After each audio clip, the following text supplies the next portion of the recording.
માનવ સેવા એ જ પ્રભુ સેવા. જૂનાગઢની જાણીતી સેવાભાવી સંસ્થા સત્યમ સેવા યુવક મંડળ દ્વારા જન્માષ્ટમીના પર્વ નિમિત્તે જૂનાગઢ આસપાસના ગામડાઓ જેવા કે ચોકી, વડાલ, ભિયાણ, કેરાળા, બામણગામ, સુખપુર, ગોલાધર, વંથલી, પાલસવા વગેરે ગામોમાં જરૂરિયાતમંદ નબળા પરિવારો, જેમાં વિધવા અને દિવ્યાંગ વ્યક્તિઓને સાતમ આઠમના તહેવારો આ પરિવારમાં પણ સારી રીતે ઉજવાય એ હેતુથી સત્યમ સેવા યુવક મંડળ દ્વારા દર વર્ષની જેમ આ વર્ષે પણ લગભગ 22 જેટલી વસ્તુઓ જૂનાગઢના દાતાઓના સહકારથી મળેલી.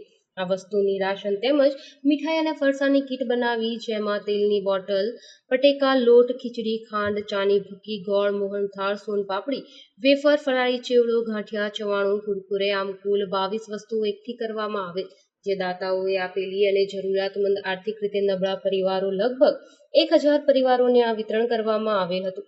પાર્થભાઈ કોટેચા, નાગભાઈ વાળા, વિદ્યાબેન લોઢિયા, વિજયાબેન લોઢિયા, સુશીલાબેન શાહ, પુષ્પાબેન પરમાર, દયાબેન માણેક, મનીષભાઈ લોઢિયા વગેરે જેવા જૂનાગઢ દાતાઓના સહકારથી આ વસ્તુઓ મળેલી.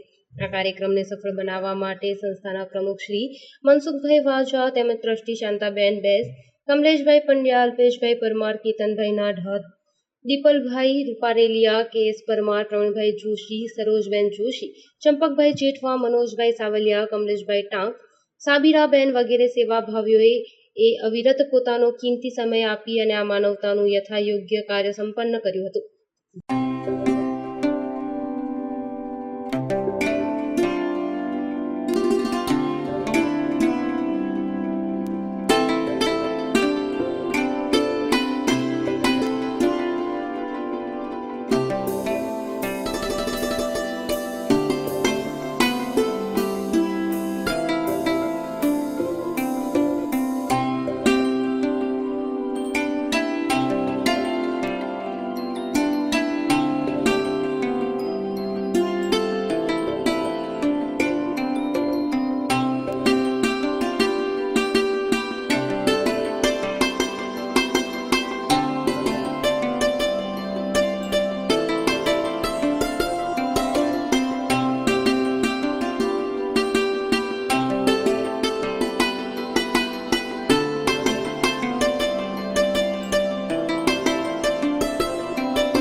જૂનાગઢની જાણીતી સેવાભાવી સંસ્થા સત્યમ સેવા યુવક મંડળ દ્વારા છેલ્લા 25 વર્ષથી સાતમ આઠમના પવિત્ર તહેવાર નિમિત્તે જરૂરિયાતમંદ 1000 પરિવારોને આજે રાશન કીટનું વિતરણ કરવામાં આવેલ છે, જેમાં ચા, ખાંડ, મોહનથાળ, ગાંઠિયા, ખીચડી, ગોળ, ચવાણું જેવી 10 દિવસ સુધી ચાલે એવું આ કીટનું વિતરણ કરવામાં આવેલું.